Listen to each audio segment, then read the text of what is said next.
Eu queria agradecer o convite de estar aqui. Acho que eu vou falar um pouquinho, contar um pouquinho da história. Sou professor de uma escola pública aqui no Rio de Janeiro, na Taquara, Escola Municipal Francis Raime, e também trabalho na rede particular. Tenho 2 matrículas na rede municipal de ensino. E, para contar essa história, vou voltar um pouco ao tempo e contar um pouquinho da minha história, minha trajetória. Eu fui aluno de escola pública, escola municipal também, universidade pública, e eu retornei à escola que eu havia estudado como professor, passei no concurso, volto como professor e encontro um quadro igual ao quadro que eu tinha saído. Nada havia mudado. Até o livro didático era o mesmo que eu utilizei quando fui aluno. Só que a gente tinha outros problemas mais graves na comunidade. As turmas estavam mais cheias, a violência já estava tomando mais conta desses bairros, dessas regiões que eram consideradas áreas rurais, e a indisciplina, e com tudo isso a escola estava se tornando um local de difícil acolhimento e trabalho. A formação que eu tive não me mostrou que eu iria encontrar aquele quadro. Mas eu encontrei outros professores que também estavam angustiados com suas práticas e que queriam fazer uma educação pública diferente, de qualidade, que fizesse sentido na vida das crianças. Mas de que maneira? A gente começou a estudar, a gente percebeu que para construir algo novo, a gente tinha que voltar a estudar. Então, a gente começou a se matricular em cursos oferecidos por universidades de capacitações que permitiam que a gente pudesse levar a ideia, trazer para a escola, aplicar e discutir aquilo ali. Então, a gente estava em busca de uma pedagogia, de uma metodologia que fosse nossa e daquela região, daquela comunidade. Então, fizemos isso. Depois a gente percebeu que nós tínhamos que construir o nosso caminho, o nosso percurso. E, com isso, nesse período, surgiram as Olimpíadas de Matemática. E, quando a gente viu o problema da Olimpíada de Matemática, a gente percebeu que ele vinha ao encontro do que a gente acreditava que era a matemática que todo mundo precisava. E a gente resolveu matricular, inscrevê-los, né, na Olimpíada. E o resultado foi brilhante, foi maravilhoso. Tivemos, acho que, 6 alunos na ocasião premiados. E a gente viu que o que estávamos fazendo não era uma experiência. Era algo que tinha sentido. Mas o que nós estávamos fazendo? Deixa eu mexer aqui. Ali a escola, ela fica ali na Estrada do Pau da Fome, bem distante, ali no Parque da Pedra Branca. Tem 900 alunos da educação infantil ao 9º ano, não tem ensino médio. E os alunos são agrupados por níveis de habilidade. Achei importante destacar aqui que é agrupados por níveis de habilidade. Quando a gente recebe os alunos, a gente faz um diagnóstico do que ele ainda não alcançou em matemática. E, ao invés de pegar os alunos com muita dificuldade e jogá-los em salas comuns, a gente agrupa aqueles alunos pelas habilidades que eles ainda não têm construídos. Eles ainda não tenham construído. E a gente faz um trabalho em cima desse grupo. A gente montou sequências didáticas diferenciadas, por exemplo, para aprender sólidos geométricos, a gente começa com eles construindo, independente do nível de habilidade que eles estejam. Eles constroem os sólidos, quer dizer, são atividades em grupo. A gente viu que quando trabalha-se em grupo, o resultado é muito mais positivo do que o trabalho individual. Ensinar raiz quadrada, que a gente às vezes decora, e tanta coisa na matemática a gente decora e não usou para nada. Eu, como professor, não sei onde eu usei aquela fórmula lá de Bhaskara que chamam até hoje. Se alguém sabe, mas eu também ainda não sei para que serve ainda não. Eu sei que me deu possibilidade de avançar em matemática e para ver coisas mais de cima. Mas eu não sei se um garoto de 13, 14 anos, algumas coisas em matemática fazem sentido nesse período e nesse momento na vida deles. Então, vou aprender raiz quadrada, mas aprender o que é raiz quadrada, o que é um número quadrado. Então, a gente trabalha muito com ali são quadrados que eles constroem, né? E dali eu vou tirar a partir da área, raiz vem de radix, que é lado do quadrado, né? O lado do quadrado, radix quadratum 16. Qual é o lado de um quadrado cuja área é 16? Mas tudo que a gente tenta é ensinar um conceito que faça sentido na vida deles e que tem alguma aplicação. Foi? Foi. Simetria.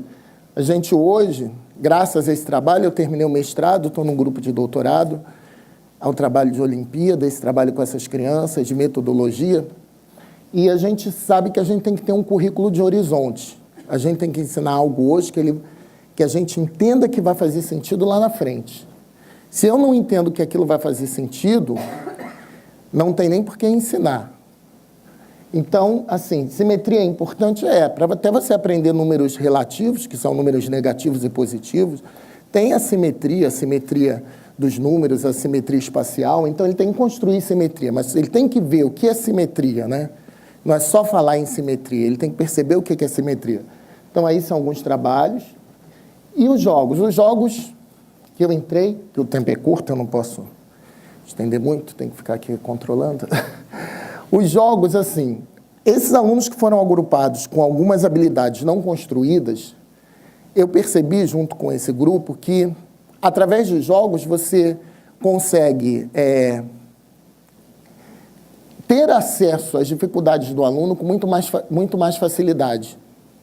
Então, os jogos entraram para você tentar resgatar do aluno, ao invés de passar uma lista de exercício mecânica, só para instrumentalizar, eu posso construir um jogo onde ele vai aplicar aqueles conceitos e a gente vai discutir o que pode ser feito ali.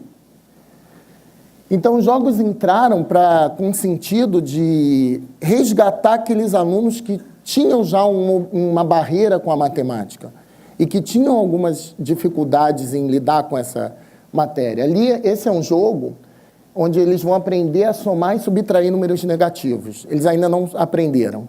Então, eles têm que montar um circuito. Os dois levam a vitória, porque antigamente a gente fazia o negativo, perdia, o positivo ganhava. Não, o negativo também ganha, né? Não é porque é negativo que vai perder.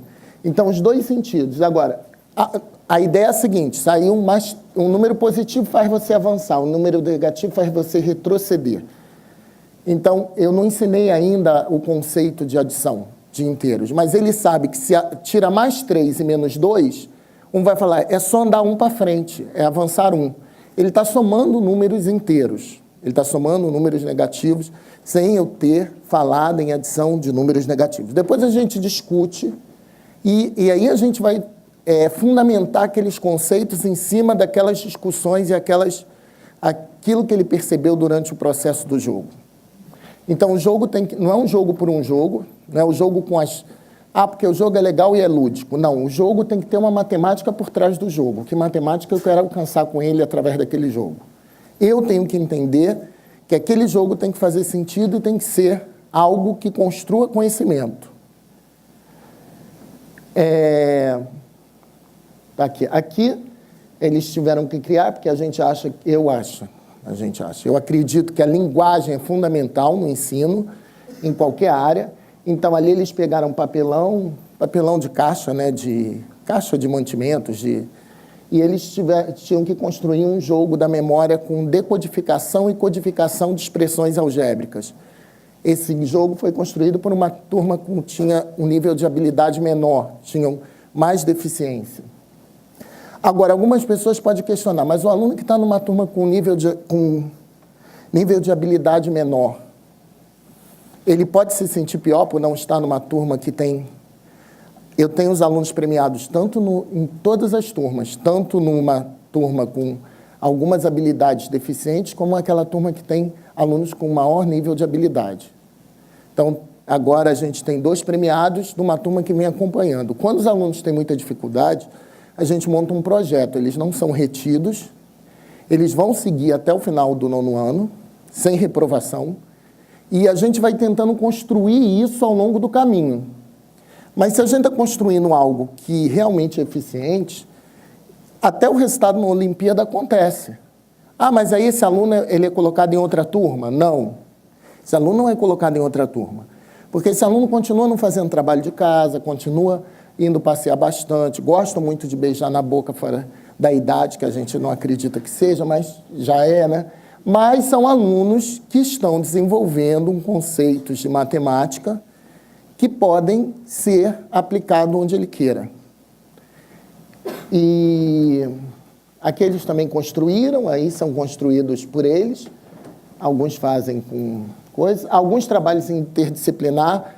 Na Copa, se você está trabalhando geometria, isso foram feitos por eles dentro da sala. E eles tinham que construir com prego e lã o quadro da Copa de alguns países e falar geometria, paralelismo, polígonos que tinham ali, montar um PowerPoint e falar um pouco sobre a cultura daquele país.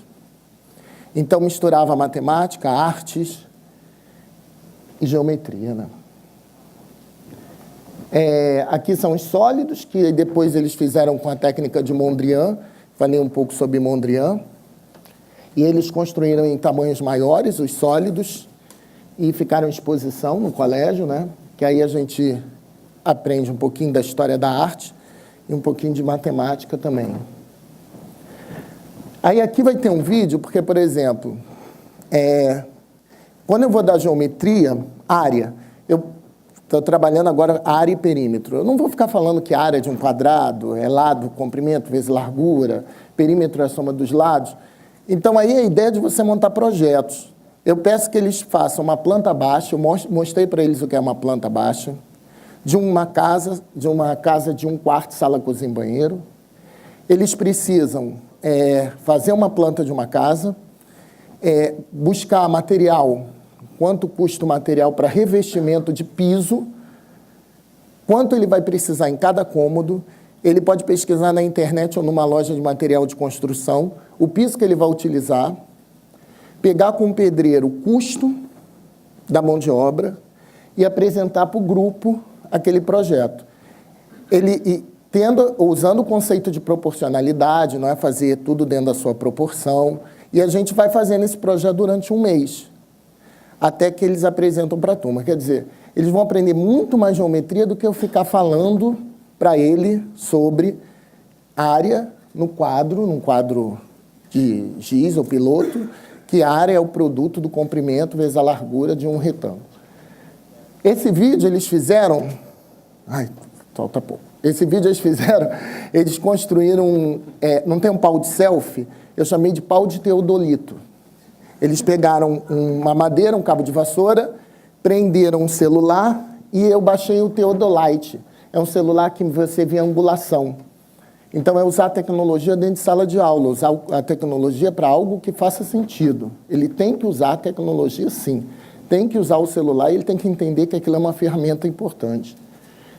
E eles tinham que medir distância. Para que trigonometria? A gente, às vezes, toma uma surra no ensino médio, estudando aquela trigonometria, e você não entende nem que o mais importante é que aquilo ali serve para você medir espaços e distâncias equiprováveis. Nós fizemos na escola, eles tinham que medir alguma coisa fora da escola e trazer o vídeo para apresentar para a turma. Vou mostrar o tamanho do prédio. Que tá A nossa improvisação. O Renato é o único cara no mundo que não tem um elástico em casa. Deu assim aproximadamente ângulo de 60, 61, 62, assim. Tá, a gente faz com 60 mesmo. E aí, Renato, quanto é que deu? 1,10. 1,10? 1,9, 1,10. Tá, 1,10. Tá bom. Então, aí, 1,10, tranquilo? Ali ele faz desenho, tem o tamanho do teodolito, que é 1,10. A gente descontou o valor desse espaço aqui, onde a gente está falando, que é 2,70, né? E moleque? Bota aí. Vai dar 11,21. Aí que a gente mediu Como são 4 andares, a gente vai dividir por 4 para saber o valor de cada andar. E dá 2,80. Caraca, deu 2,60, cara. Mentira, juro. Sério? A gente acertou certinho, né? Acho que funcionou aquela parada. Claro que funcionou. Achei legal que eles foram medir depois na casa de um e viram que o valor dava certinho.